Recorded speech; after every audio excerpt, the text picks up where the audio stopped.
श्री सीतारामचन्द्राभ्यां नमः। श्रीमद्वाल्मीकि रामायण बालकांडम पंचचत्वारिंशः सर्गः श्लोक 34 से 45 तक।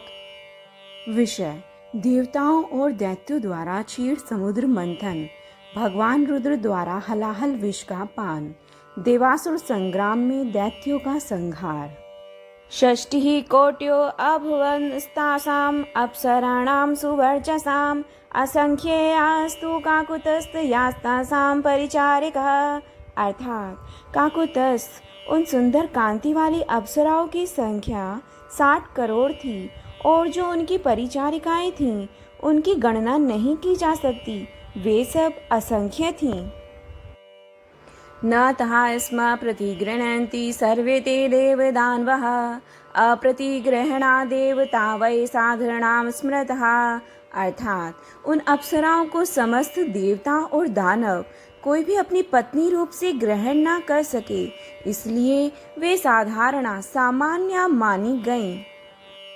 वरुणस्य ततः कन्या वारुणी रघुनंदन उत्पपात महाभागा मार्गमाणा परिग्रहम्। अर्थात रघुनंदन तदनंतर वरुण की कन्या वारुणी, जो सुरा की अभिमानिनी देवी थी, प्रकट हुई और अपने को स्वीकार करने वाले पुरुष की खोज करने लगी।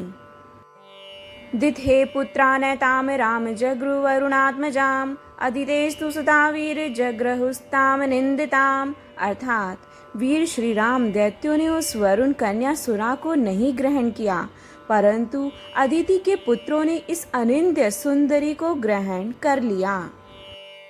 असुरास्तेन दैत्यासुरास्तेनादिते सुतः हृष्टा प्रमुदिताश्चासन वारुणी ग्रहणात् सुरा। अर्थात सुरा से रहित होने के कारण ही दैत्य असुर कहलाए और सुरा सेवन के कारण ही अदिति के पुत्रों की सुर संज्ञा हुई। वारुणी को ग्रहण करने से देवता लोग हर्ष से उत्फुल्ल एवं आनंद मग्न हो गए। उच्चैः श्रवाहय श्रेष्ठो मणिरत्नं च कौस्तुभम् उद्दिष्ट नरश्रेष्ठ तथैवामृतम् उत्तमम्। अर्थात नर श्रेष्ठ तदनंतर घोड़ों में उत्तम उच्चैः श्रवा मणिरत्नम कौस्तुभ तथा परम उत्तम अमृत का प्राकट्य हुआ। अथ तस्य कृते राम महानासीत् कुलक्षय अदितेस्तु तथा पुत्रादिति पुत्रानयोधनन्। अर्थात श्री राम उस अमृत के लिए देवताओं और असुरों के कुल का महान संहार हुआ। अदिति के पुत्र दिति के पुत्रों के साथ युद्ध करने लगे। एकताम गमन सर्वे असुरा राक्षसैः सह युद्धमासीन महाघोरम वीर त्रैलोक्य मोहनम। अर्थात समस्त असुर राक्षसों के साथ मिलकर एक हो गए। वीर देवताओं के साथ उनका महाघोर संग्राम होने लगा, जो तीनों लोकों को मोह में डालने वाला था। यदाशयं गतं सर्वं तदा विष्णुर्महाबल अमृतं सोऽहरत तूर्णं मायामास्थाय मोहिनीम्। अर्थात जब देवताओं और असुरों का वह सारा समूह क्षीण हो चला, तब महाबली भगवान विष्णु ने मोहिनी माया का आश्रय लेकर तुरंत ही अमृत का अपहरण कर लिया। ये गताभिमुखं विष्णुमक्षरं पुरुषोत्तमं संपिष्टास्ते तदा युद्धे विष्णुना प्रभु विष्णुना। अर्थात जो दैत्य बलपूर्वक अमृत छीन लाने के लिए अविनाशी पुरुषोत्तम भगवान विष्णु के सामने गए, उन्हें प्रभावशाली भगवान विष्णु ने उस समय युद्ध में पीस डाला।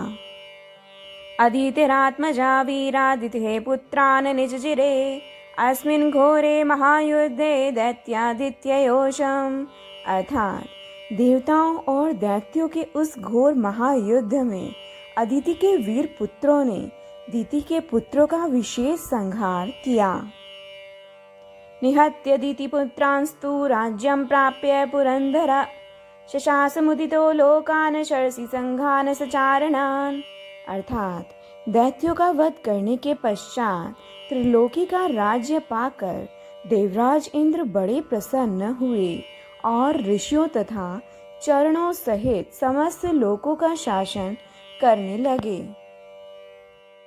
इत्याचे श्रीमद् रामायणे वाल्मीकि आदि काव्य बालकांडे 45 सर्गः। अर्थात इस प्रकार श्री वाल्मीकि निर्मित आर्ष रामायण आदि काव्य के बालकांड में 45वां सर्ग पूरा हुआ। जय जय राम सीता राम, जय जय अवधपति श्री